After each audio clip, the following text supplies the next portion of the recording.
Cordial saludo, queridos hermanos, queridas hermanas. El día de hoy estamos muy gozosos, estamos muy felices, puesto que el Señor sigue rompiendo estas brechas de distancia, nos sigue acercando y permitiendo la edificación de su Iglesia Universal. El día de hoy es un día bastante importante para nosotros en la localidad de Bogotá, puesto que tenemos la oportunidad de conversar un rato en armonía, agradablemente, con nuestro hermano Juan Carlos Fuentes. Hermano Juan Carlos, ¿cómo estás? Bienvenido, hermano. Bien, bien, gracias Sebastián, gracias por invitarme a este tiempo. Estoy muy contento de estar con todos ustedes y con todos los hermanos que eventualmente o finalmente van a oír esta conversación. Amén, hermano. Muchas gracias, hermano. Hermano, si gustas podemos presentarte. Sí, sí, como dijo Sebastián, me llamo Juan Carlos Fuentes. Yo nací en Bucaramanga, Colombia, ah, y el Señor en su misericordia y en su soberanía me trajo a los Estados Unidos cuando tenía 18 años. Aquí, cuando estaba en la universidad, uh, siendo de trasfondo católico, estaba en la universidad y sentía un deseo de conocer las cosas del Señor. Y en la universidad donde yo estaba, había un grupo de cristianos que tenían uh, pósters, afiches por toda la universidad que decían: cristiano, ¿estás solo? Ven a tener comunión. Y yo dije, bueno, yo creo en Cristo, yo voy a ver qué es esto. Y curiosamente, um, unos 2 o 3 meses antes, alguien me había regalado una Biblia, la cual había empezado a leer desde el principio. Y yo la leía por la noche y en realidad la Biblia me atrajo mucho. Yo le dije al Señor: Señor, si este libro es verdad, si tú eres verdadero, yo quiero conocerte, quiero saber lo que estás haciendo en la tierra hoy. Y esa fue mi oración. Y unos 2 meses, 3 meses más tarde, encontré a este grupo de cristianos en la universidad. Me ayudaron mucho. Yo vi algo en ellos que, de acuerdo a la convicción que yo tenía, ellos tenían algo que yo no tenía. Yo le dije al Señor: Señor, yo quiero lo que ellos tienen. Y Amén. en realidad eso fue el comienzo de mi camino en seguir al Señor y de conocer al Señor de manera más profunda. Um, Como ya les dije, esto fue en el recinto universitario, aquí en el estado de Connecticut, en la Universidad de Central Connecticut State University. Y de hecho, este evento marcó mi vida porque el hecho de haber sido ganado por el Señor como joven, me ha dado tanto a mí como a mi esposa un encargo de cuidar de los jóvenes por Amén. muchos años ya. De hecho, tenemos una casa que queda a 2 cuadras de la universidad y, y día a día estamos deseosos de ser uno con el Señor en el cuidado por estos jóvenes que el Señor ha puesto muy cerca de nosotros. Entonces, eso sucedió en 1985 y que quiere decir que desde ese tiempo, por la misericordia del Señor, hemos estado aquí, tanto mi esposa como yo, en la vida de iglesia. Ella era mi novia en ese tiempo. Yo le dije a ella: tienes que ir a conocer este grupo de personas. Y ella fue, conoció y bueno, ambos fuimos muy atraídos y de hecho fuimos cuidados, fuimos pastoreados, fuimos apacentados por los hermanos en sus hogares, abriendo sus alacenas para nosotros, abriendo sus corazones. Y por la misericordia del Señor estamos aquí hasta ahora, hermano. Gracias al Señor. Amén. También en mi servicio he tenido la oportunidad de cuidar de jóvenes universitarios también y de jóvenes adolescentes. Y también tuve la oportunidad de servir al Señor con mi esposa. En Brasil estuvimos 3 años y medio. Fue una Mm. experiencia maravillosa estar en América del Sur, viajar por muchos países de América del Sur y también cuidar jóvenes en Brasil. Ha sido algo maravilloso. Entonces, los jóvenes, como pueden ver, es algo que está mucho, que está se arraiga mucho en nuestros corazones. Entonces, amén. Amén, hermano. Y recuerdo mucho, hermano, hace unos años, unos cuantos años que tú nos visitaste en la localidad de Bogotá, hermano, también. Sí, Incluso sí. diste una muy, muy oportuna palabra en un encuentro nacional que hubo de jóvenes en Fusagasugá, no sé si recuerdas. Sí, sí, sí, estuve allá. Fue Amén, bien bonito ese tiempo. amén, Sí, hermano. sí. Pues gracias al Señor porque levanta parejas para su propósito, su mover. Amén, amén, Amén. amén. Amén, hermano. Vemos Sí, también la importancia que tienen los jóvenes. Así que el Señor te da una sí. visión muy clara respecto a esto. ¿Tú qué consideras, hermano? ¿Cuán importantes son los jóvenes para la vida de iglesia? Bueno, si lo miramos desde el punto de vista de que la iglesia es una familia sin niños no tiene futuro.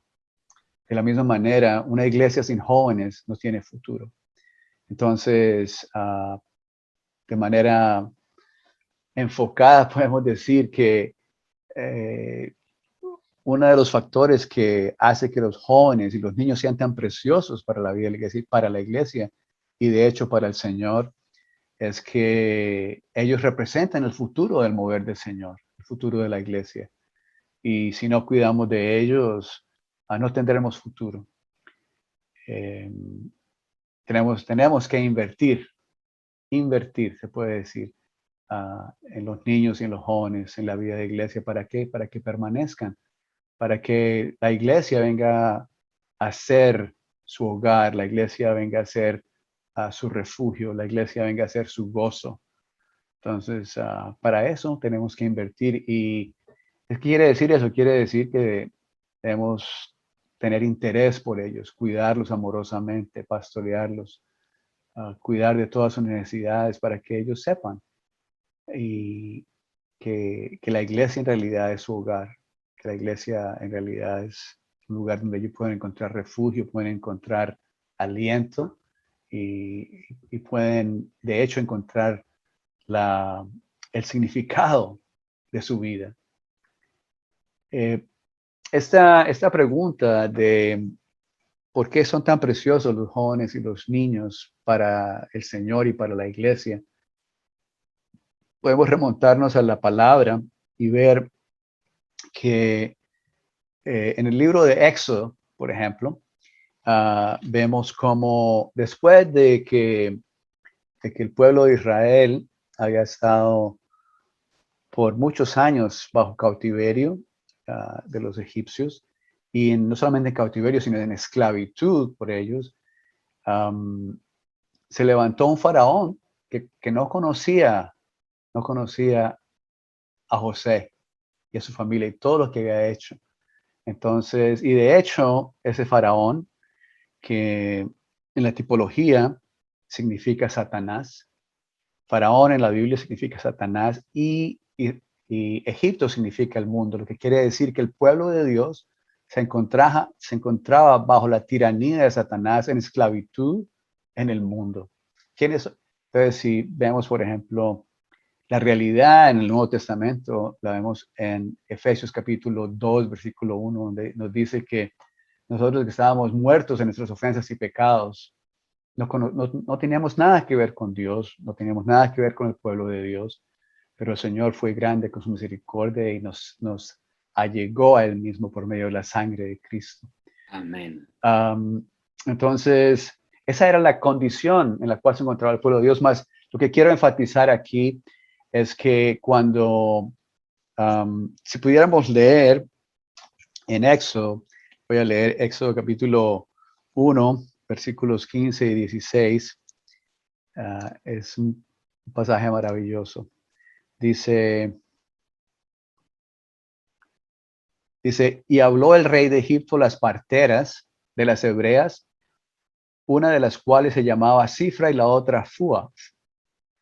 Y dijo, cuando asistáis a las hebreas en sus partos y las veáis en la silla de parto, si es hijo, lo mataréis, pero si es hija, entonces vivirá. Aquí vemos que los niños son una verdadera ¿cómo se dice? Son, ayúdame en el español, son, Antes, perdón, ¿ok? importantes, no. Son importantes para el Señor, pero son a Satanás le causa terror los niños. ¿Instrumentos? ¿Instrumentos? Los niños son instrumentos, pero también la palabra que yo quiero enfocarme es que los niños eran una threat, ¿cómo se dice en, en español? Ya, vamos a buscar. Amén. Perdonen, mi español no está muy... una amenaza. Ok, ok. Sí. Los niños eran una amenaza para Satanás. Entonces, en la tipología aquí vemos que los niños eran una amenaza para Satanás. Satanás le tiene miedo a nuestros niños. Amén. ¿Ok? Entonces, ¿qué dijo? Les dijo a las parteras, cuando sea hijo varón, lo matan. Cuando sea hembra, las dejan vivir. ¿Por qué? Porque si finalmente todos los varones son extinguidos, no hay más varones. De hecho, en una generación ya no hay más pueblo de Israel. Ese era el enfoque de Satanás. Él quería deshacerse del pueblo de Dios. ¿Y cómo quería hacerlo? Esa es una de las estrategias de Satanás, arruinar a nuestros niños y a nuestros jóvenes para que el Señor no tenga un pueblo. Oh, Okay. Señor. Entonces aquí vemos cuán importantes son los niños y los jóvenes para la vida de iglesia. Ok, siguiendo con el libro de Éxodo, podemos ver en Éxodo capítulo 10, versículos 8 al 10, voy a leer, dice, hicieron volver pues a Moisés y a Aarón ante Faraón, el cual les dijo, id, servir a Jehová vuestro Dios, pero ¿quiénes son los que han de ir? Moisés respondió, iremos con nuestros jóvenes y con nuestros ancianos, iremos con nuestros hijos y con nuestras hijas, con nuestras ovejas y con nuestras vacas, porque hemos de celebrar la fiesta de Jehová. Esa es la respuesta que le da a Faraón ahora. Así, él les dijo, así sea Jehová con vosotros si os dejo ir con vuestros niños. Mirad que tenéis malas intenciones. No, id ahora, solo varones y servid a Jehová, porque esto es lo que pedís. Y fueron echados de la presencia de Faraón. Ok, cuando el pueblo iba a salir de Egipto, una de las estipulaciones que puso Faraón es que no llevaran a los niños. Ok, si los padres van a servir al Señor y no vienen los niños, ¿qué clase de corazón van a poder seguir? ¿Con qué clase de corazón van a poder los padres seguir sirviendo al Señor si los niños están en el mundo?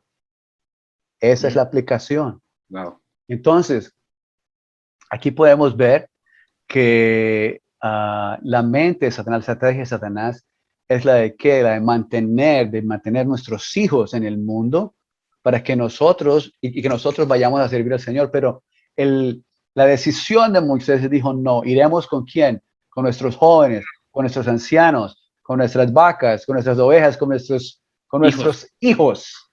Amén. Aquí en Egipto no se va a quedar ni una huella. ¿Entienden? Entonces, esa debe ser nuestra actitud, hermanos, de cuidar de nuestros niños y nuestros jóvenes de tal manera que son un tesoro. Debemos verlos como los atesora el Señor y cómo son útiles para la obra del Señor. De hecho, esa es la estrategia que usa Satanás ¿para qué? Para mantener al pueblo de Dios en el mundo y deshacerse del pueblo de Dios. Otra estrategia que usa para con los padres principalmente la podemos ver en Éxodo capítulo 5, versículos 6 al 8. La voy a leer acá. Dice, Aquel mismo día Faraón mandó a los capataces del pueblo y a sus oficiales diciendo, de aquí en adelante no daréis paja al pueblo para hacer ladrillos como antes, que vayan ellos y recojan por sí mismos la paja. Les impondréis la misma cantidad de ladrillos que hacían antes y no les disminuiréis nada, porque están ociosos. Por tanto, claman diciendo, vamos y ofrezcamos sacrificio a nuestro Dios. Ok, esta es otra estrategia que el enemigo usa. Una vez queremos darnos al Señor y a su servicio, ¿qué sucede? En el mundo nos dan más carga. Hay más carga. Ahora no trabaja 40 horas, tiene que trabajar 50 y le vamos a pagar lo mismo. No 50, tiene que trabajar 60 horas. Tenemos que tener los ojos abiertos, hermanos, para saber que el enemigo usa todas estas cosas para mantenernos fuera del plan de Dios y fuera de cuidar de las cosas del Señor. En lo que atañe a la preciosidad de los niños y los jóvenes para la iglesia, también podemos ver que en la Biblia, cada vez que el Señor ha emprendido algo, siempre lo ha hecho con jóvenes. No hay ningún indicio de que el Señor haya usado a personas ya de edad. Usted me puede decir, bueno, Moisés ya tenía 80 años cuando el Señor lo llamó. Entonces yo le voy a decir, ¿cuándo el Señor en realidad llamó a Moisés? Cuando él fue salvo de las aguas.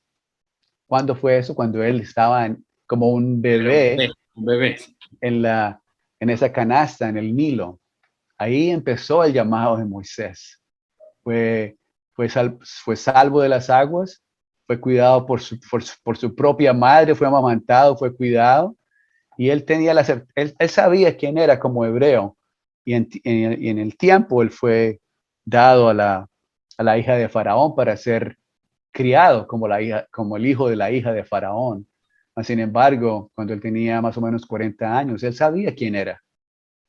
Y él vio a algunos, vio a un egipcio maltratando a un judío. Y él miró para un lado, miró para el otro y mató al egipcio y lo enterró. Y el otro día habían dos judíos peleando y el que le estaba injuriando al otro dijo, ¿quién te ha hecho entre nosotros juez? Entonces, ¿vas a hacer lo mismo que hiciste conmigo? Wow. ¿Vas a hacer conmigo lo mismo que hiciste con el egipcio? Entonces se dio cuenta que se dio cuenta y entonces ahí Moisés sale para ser entrenado por 40 años más por el Señor, para que en sus 80, cuando él ya se consideraba listo para la tumba, el Señor lo llama en resurrección para servir otros 40 años. Wow. Aleluya. Aleluya. Entonces, también podemos remontarnos al ejemplo de Samuel. Samuel empezó a servir al Señor como un niño en el tabernáculo, bajo la tutela de Elí. Y él empezó a conocer la voz del Señor, empezó a conocer la voz del Señor. ¿Cuándo? Cuando era un niño. Cuando era un niño. Lo que quiere decir, hermanos, que no es poca cosa cuidar de los niños.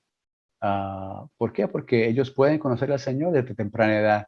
Eso no quiere decir que le vamos a dar un sermón, vamos a expandir para ellos o para abrir para con ellos Mateo 5, 6 y 7. No, a los niños los debemos, la educación que se da a los niños debe ser de acuerdo a su edad y a su madurez.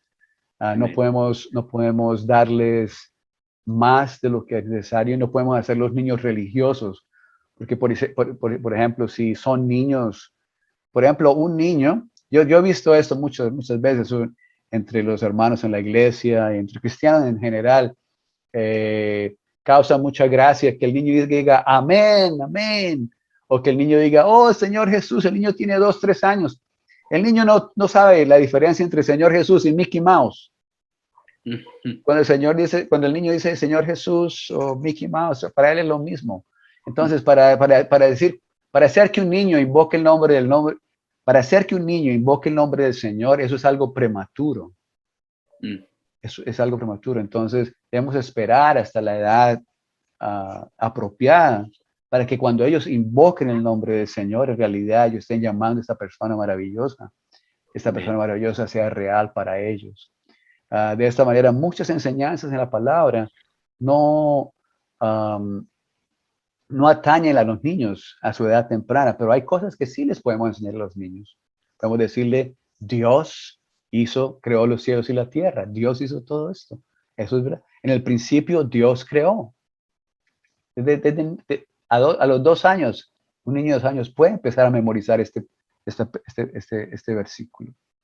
En el principio, Dios creó. ¿Quién creó? Dios. Entonces, debemos infundirles con la realidad de la existencia de Dios, que somos la creación de Dios, que fuimos hechos a su imagen y semejanza.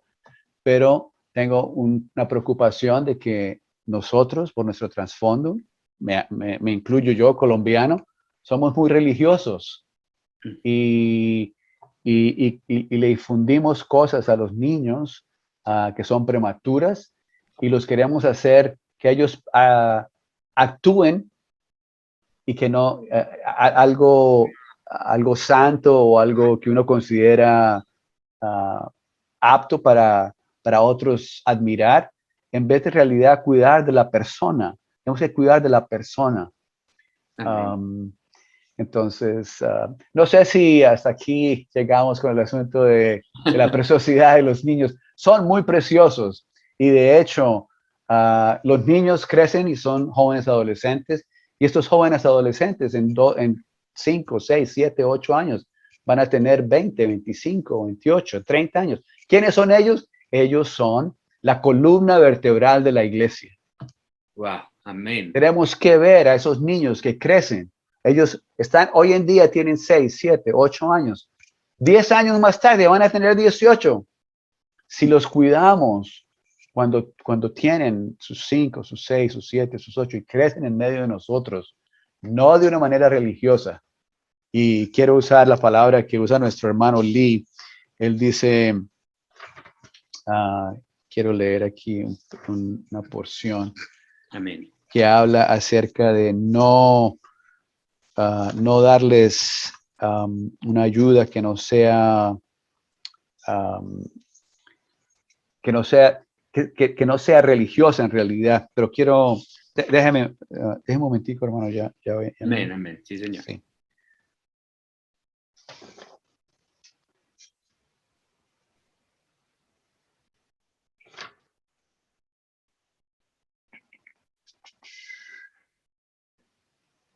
Yo creía que había...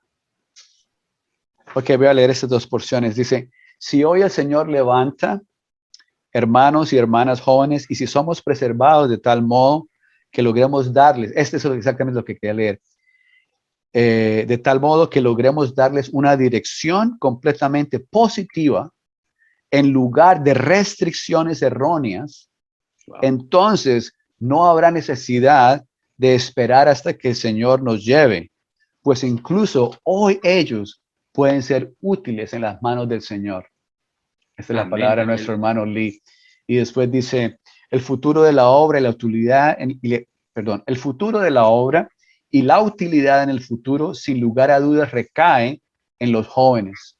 Desde este punto de vista, el futuro de la obra,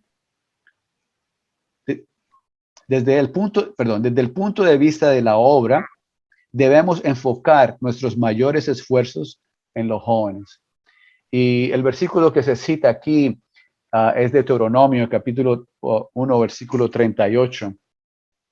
Vamos a leer ese versículo, Deuteronomio 1:38.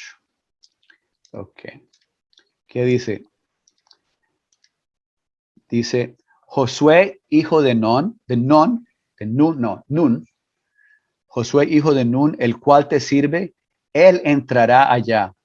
Fortalécele, porque él hará que Israel la herede. ¿Qué es lo que el Señor le está hablando a Moisés? Moisés, tú vas a morir. Pero ¿a quién tienes que fortalecer? A Josué, al joven que te sirve. Él hará que el pueblo herede la tierra. Entonces, hermanos, tenemos que invertir nuestro ser, invertir todo lo que podamos para cuidar y para que nuestros niños y nuestros jóvenes permanezcan en la vida de la iglesia. No de una manera regañadiente de que tienen que ir a las reuniones porque sí, porque usted, no, porque han visto algo, porque han visto el amor de los hermanos, porque son atraídos por el Señor mismo. Y ellos serán los que heredarán. Ellos serán los que harán que otros hereden la tierra. ¿Qué Amén. quiere? De acuerdo a los tiempos en los cuales vivimos hoy, estamos, yo creo, muy prontos a la venida del Señor, hermano. Amén. Y el Señor necesita a un grupo de jóvenes que sea un antitestimonio a esta era.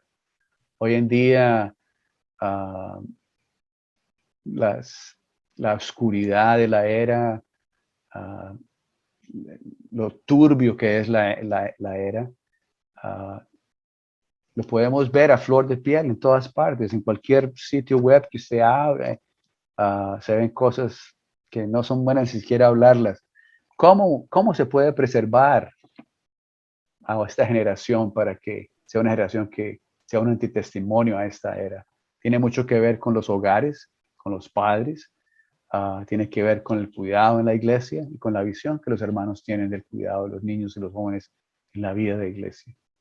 Okay. Amén. Wow, hermano. Amén. Qué aclarantes y edificantes estas palabras, hermano. Y veo, hermano, no sé si es impresión, pero veo con preocupación que hoy día muchos jóvenes desisten de la vida de iglesia. Muchos jóvenes pierden el cauce, ¿cierto? Sí. Crecen en la vida de iglesia, pero por todo lo que dijiste anteriormente, temas religiosos, temas de mala alimentación, podríamos llamarlo también, Mm, mm, ellos desisten. Hay deserción, hay una amplia deserción. Bueno, mm. tú podrías contarnos un poco acerca de estos factores para que los jóvenes puedan permanecer en la vida de iglesia y también por qué se... Sí. Qué bueno que hiciste esa pregunta. Um, Como empecé a decir antes, tenemos que ver en qué tiempo estamos viviendo. Estamos viviendo prontos a la venida del Señor y antes de que el Señor venga, de acuerdo a las profecías en la palabra, el Señor dijo que Él enviaría a Elías a preparar a un pueblo que sea listo para el Señor. Pero Juan el Bautista vino en el espíritu y en el poder de Elías. Y esto lo vemos en Lucas, pero puedo compartir mi Claro que sí, pantalla con los hermanos. claro que sí, hermano. Vamos a ver cómo está acá.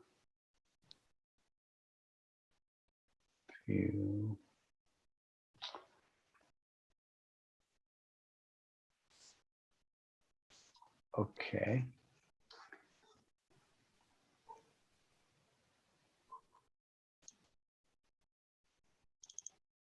¿Lo puede ver, hermano? Sí, señor, perfecto. Ok. Entonces, en Malaquías 4:5 dice, voy a enviaros al profeta Elías antes que venga el día de Jehová grande y terrible. Malaquías 4:6 dice, y él hará volver el corazón de los padres hacia los hijos y el corazón de los hijos hacia los padres. No sea que yo venga y hiera la tierra con maldición. Ok, ahora vamos a Lucas capítulo 1, versículo 17. Dice, él irá delante de él en el espíritu y el poder de Elías. Aquí se está refiriendo a Juan el Bautista, para hacer volver los corazones de los padres a los hijos y los desobedientes a la prudencia de los justos para preparar al Señor un pueblo bien dispuesto. Amén. Ok, de acuerdo a nuestra experiencia, bueno, primero, remontándonos a lo que dicen Malaquías, esa es una profecía concerniente a la venida del Señor. Esta profecía fue llevada a cabo en parte cuando el Señor vino por primera vez y vino Juan el Bautista en el poder y en el espíritu de Elías. ¿A qué? A preparar un pueblo listo y dispuesto para el Señor. Amén. Antes de que el Señor vuelva de nuevo, Elías vendrá y Wow. va a hacer esto. Entonces, entre nosotros, en la iglesia, hay este encargo, esta carga de laborar de esta manera, de laborar de acuerdo al espíritu y el poder de Elías. ¿Para qué? Para preparar al Señor un pueblo dispuesto. ¿Pero qué requiere esto? Esto requiere dispuesto para qué? Dispuesto a la venida del Señor. Es como crear una carretera, una autopista para que el Señor pueda aterrizar. Okay. Pero esto no estamos hablando de una infraestructura material, estamos hablando acerca de un pueblo que está listo para recibir al Señor. ¿Y cuál es la necesidad? La necesidad es la de volver los corazones de los padres a los hijos y de los desobedientes a la prudencia. En Malaquías habla acerca del corazón de los padres a los hijos y el corazón de los hijos a los padres. En Lucas 1:17, cuando Lucas usa ese mismo versículo, él usa las palabras los desobedientes a la prudencia. Aquí quiere decir tal vez, se refiere a la generación joven que es desobediente. Bueno, más sin embargo, ¿por qué me estoy remontando a esto? Porque la pregunta fue acerca de la atrición o de la diserción. ¿Cómo dijo, hermano? La Deserción, sí, amén. deserción que hay. Y de hecho, hermanos, en nuestra experiencia, perdemos más o menos 50% de los jóvenes que crecen en la vida de iglesia, no permanecen. Entonces, eso es un asunto que nos preocupa y ha hecho que estudiemos esa situación. Y hemos visto, como dije antes, debemos laborar de esta manera. Para que el Señor vuelva, deben haber dos generaciones laborando juntas para recibirlo. ¿Y cuáles son estas generaciones? Las generaciones de los padres y de los hijos. Ok. Amén. Aquí se refiere a Juan. Sí, a Juan el Bautista dice, y el niño crecía y se fortalecía en espíritu y estuvo en el desierto hasta el día de su presentación. No sé si está refiriendo al Señor o vamos a ver el contexto primero, no quiero hablar erróneamente. Lucas, el versículo 1:80. Ok. No, está hablando acerca del Señor Jesús. Ok. Sí. El niño sí, está hablando acerca del Señor Jesús. Ok. Vamos al siguiente. Aquí dice que hay dos generaciones que sirviendo juntas habrán de cambiar la era. Y esos son ejemplos en la palabra que nos dejan ver que muchas veces nuestro enfoque solamente es en Noé, por ejemplo, con Noé. Noé fue el que hizo la arca, pero de hecho, Noé es una persona muy interesante. ¿Por qué? Porque él tiene un trasfondo de padres que eran piadosos y él heredó de sus padres la manera de salvación. Él heredó de ellos la manera de invocar el nombre del Señor. Él heredó de ellos el andar con el Señor. Él heredó de ellos el invocar al Señor. Entonces, él tenía un trasfondo del cual él recibió mucho.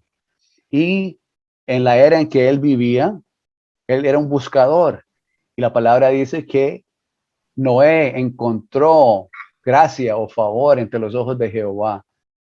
No solamente esto, sino que cuando el Señor le dio el encargo de hacer esta arca, no solamente fue él el que edificó en el arca. Cuando él recibió ese encargo, él tenía 480 años y a los 500 años él tuvo a sus hijos. Lo que quiere decir que sus hijos nacieron en la obra. Sus hijos nacieron mientras él estaba ya empezando la obra de edificar el arca. Y Oh, sus hijos entraron en esa obra. Y no solamente eso, sus hijos ganaron a otros jóvenes de su propia generación. ¿Quiénes eran ellos? Ellas, sus esposas. Amén. Y entonces aquí vemos que una familia laboró junta en medio de esta era. ¿Para qué? Para cuidar de sus propios hijos y ganar a otros. En la comunión en la comunión que nos han dado nuestros hermanos, Watchman Nee y Witness Lee, en su sentir, 50% del incremento de la iglesia debe venir de afuera. 50% del incremento debe ser nuestros propios hijos. Repito, eso no quiere decir que debemos ganar solamente 50% de nuestros hijos. No, debemos ganar a 100% de nuestros hijos. Y ese 100% de nuestros hijos son 50% del incremento total de la iglesia. El otro 50% viene de afuera. Amén. Ok.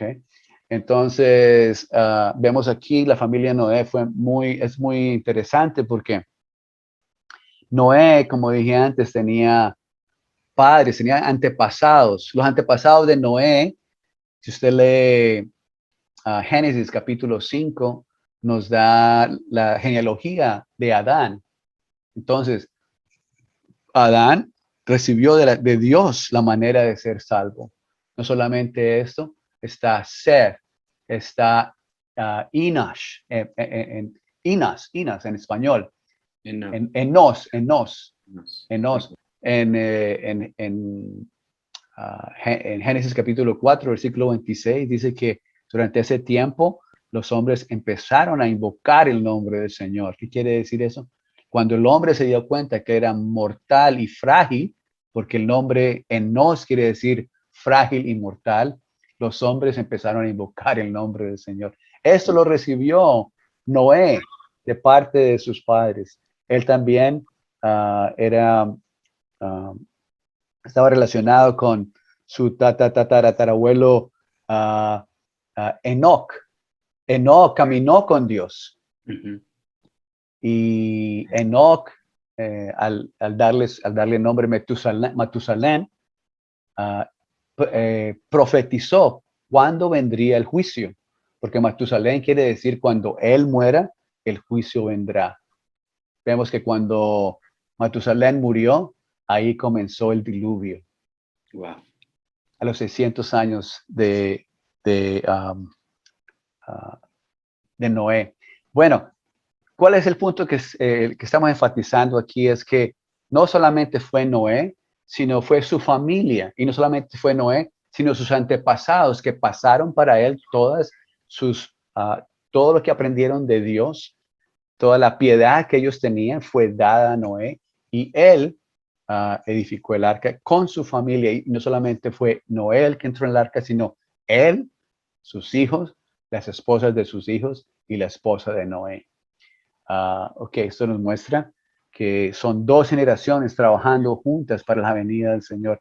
Ana y Samuel.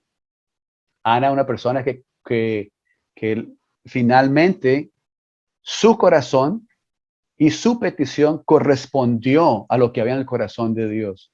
Entonces ella le dijo al Señor, Señor, si me das un hijo, yo te lo prestaré y será nazareo desde el nazareo para ti. Se lo dio. Entonces cuando la necesidad de Ana fue una con la necesidad de Dios, el Señor abrió su vientre y ella tuvo a Samuel, quien fue una persona que cambió la era. En él estaba el sacerdocio, los profetas, y él mismo fue a quien ungió a David como rey. Primero a los primeros reyes y finalmente, no. Él trajo el reinado a Israel. También vemos la relación entre Pablo y Timoteo. Timoteo fue un joven que nació en la vida de la iglesia y que cuando él era joven, ella tenía un buen testimonio entre las iglesias. Pero entonces él fue fomentado en su crecer por su familia, fue cuidado por las iglesias y finalmente él fue ayudado. ¿Por qué? Por el apóstol de la era y fue perfeccionado para que él continuara la obra. Pero ¿quién era Timoteo? Era un joven que conocía las Sagradas Escrituras desde su niñez. Amén. Entonces, esta es la clase de persona. Bueno, entonces, al ver esos ejemplos, vemos que las familias son muy importantes en la vida de iglesia. Ok, aquí este cuadro nos deja ver las generaciones la generación de Adán o todo el punto hasta Noé. Vamos a seguir adelante. No tenemos mucho tiempo. Sigamos con estos versículos. Estos versículos en Jueces nos deja ver que hay un peligro de que la generación actual no pase el conocimiento adecuado a la nueva generación y la nueva generación no conozca al Señor. Okay, esto fue lo que sucedió en el libro de Jueces. Se levantó una generación que no conocían al Señor. Entonces, ¿qué hacían ellos? Hacían ante vivían de acuerdo a lo que ellos querían hacer. No tenían una visión, no tenían un conocimiento uh, entrañable con el Señor, no lo conocían. ¿Por qué? Porque hubo una miscomunicación, podemos decir, no sé cómo se dice correctamente en español, no hubo no hubo una buena conexión entre las dos generaciones. ¿Ok? Entonces, venimos al asunto de por qué permanecen los jóvenes. En el cristianismo se hizo un estudio y solamente comparto estos dos puntos porque son puntos muy especiales. ¿Por qué permanecen los jóvenes en la vida de la iglesia? Eso fue una encuesta que se hizo a jóvenes cristianos que ya en sus 20 y 30, ¿por qué permanecieron? Y estos dos puntos son muy importantes. Primero, el modelo positivo y cuidado de sus padres. Entonces, para los padres que nos están oyendo, su modelo y su cuidado positivo para los jóvenes, para los niños que están en sus manos hoy en día, es primordial, es muy, muy importante. Si usted es una persona que ama al Señor, que su casa está santificada, que su hogar es un hogar donde no se vive una doble vida, no está el mundo a flor de piel en todas partes, y no se le está dando una información confusa a nuestros niños. ¿Por qué? Porque vivimos en el mundo, pero vamos a la iglesia. Entonces ellos ven esto y al crecer de esa manera, cuando ellos crecen, bueno, han crecido en el mundo. Entonces para ellos se van para el mundo, porque el mundo es muy atractivo. Pero si, hermanos, y yo no tengo un espíritu de condenación, mi comunión es solamente para dejarnos ver cuán necesario es que nosotros como padres tengamos un vivir que es santificado, un vivir en que ellos puedan ver que Dios es real para mí, para mi mamá. Si yo soy un niño, yo tengo que ver que Dios es real para mi mamá, que Dios es real para mi papá, que mi casa es un santuario para Dios, que hay una diferencia entre mi casa y la casa de mis amigos. No vivimos de la misma manera. Entonces, el modelo positivo y el cuidado de los padres es un factor que mantiene a los jóvenes en la vida de la iglesia. Y ese segundo punto es importantísimo. Y esta es que hay relaciones intergeneracionales significativas con otros cinco miembros de su congregación que no son sus padres o líderes de grupos jóvenes. ¿Qué quiere decir esto? Que esos fueron jóvenes que crecieron en su congregación y que se relacionaron con personas mayores que ellos, con personas que los cuidaron, con personas que son de su misma edad y con personas que son menores que ellos. Por lo menos 5 relaciones intergeneracionales. Quiere decir que estos jóvenes no crecieron en la iglesia o en su congregación solamente con su grupo de jóvenes. Muchas veces entre nosotros, los grupos de jóvenes como un satélite de la iglesia. Haga de cuenta usted ver la tierra es la iglesia y la luna son los jóvenes.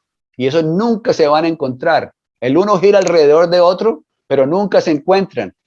No queremos eso, hermanos. Queremos que nuestros niños y nuestros jóvenes crezcan en la vida de la iglesia, se relacionen con los hermanos, conozcan a los hermanos. Y de esta manera, ¿qué necesita? Necesita que los hermanos en la vida de iglesia, que los que están en la vida de iglesia, abran sus corazones a los niños y a los jóvenes. ¿Para qué? Amén. Para invitarlos a comer, para cuidarlos, para ir a sus juegos, para ayudarlos con sus tareas, para tener una relación con ellos que les haga ver, en la iglesia yo tengo todo, no tengo por qué salir al mundo para nada. Aleluya. Amén. Entonces, estos dos puntos son maravillosos. Y también hay otro punto que no lo tengo aquí, pero es relacionado con los factores por los cuales estos jóvenes permanecieron en su congregación, es de que tuvieron una una experiencia genuina con el Señor antes de los 17 años.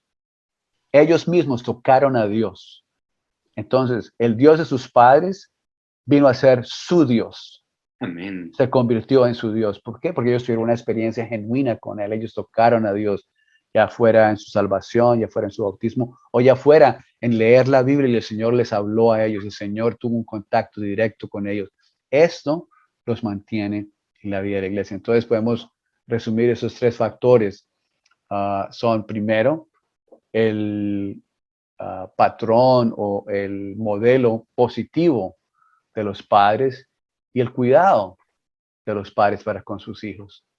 El segundo es de que estos jóvenes, estos niños que crezcan en la vida de iglesia, crezcan en una vida familiar en la iglesia. Muchas veces en nuestro vocabulario decimos, sí, la iglesia es una familia, pero hermanos, si nuestra relación es de domingo a domingo o de 6 meses en 6 meses, ¿qué clase de vida familiar estamos teniendo? No, para eso tenemos que estar viviendo la vida de iglesia con otros que están cerca de nosotros.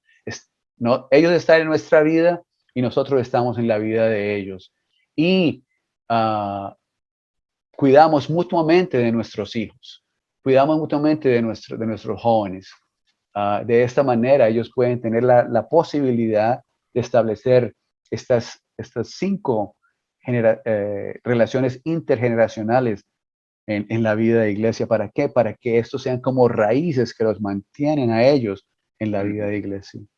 Entonces, hermanos, espero que podamos ver esto. Entonces, finalmente, vemos que ¿cómo podemos practicar esta carga de estas 2 generaciones para cambiar la era? Ten en cuenta, no es una generación la que cambia la era, son 2 generaciones corriendo al mismo tiempo. Amén. Entonces, si nosotros somos mayores, debemos abrirnos a los jóvenes.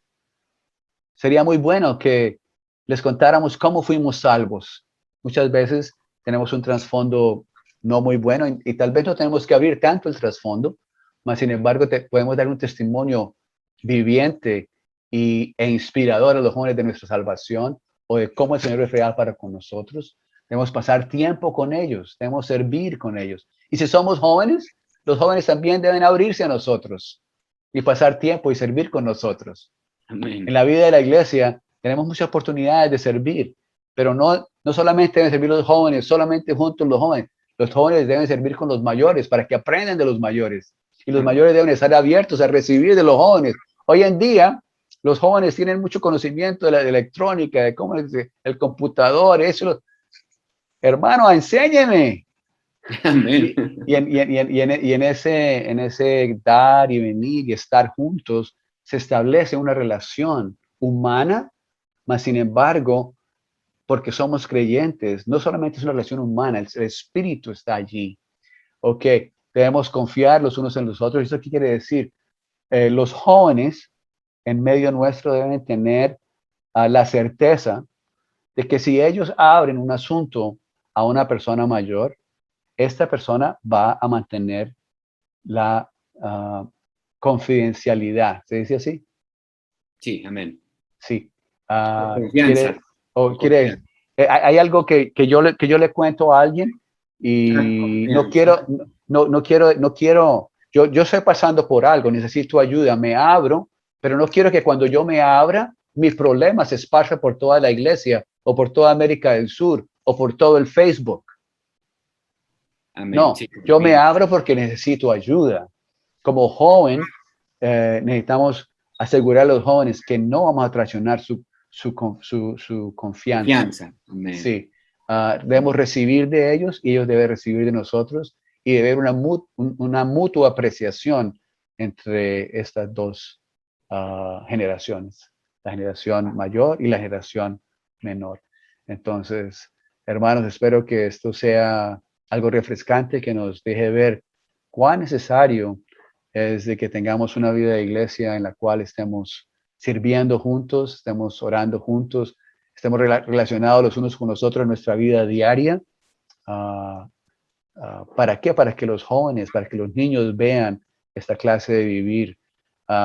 He observado esto.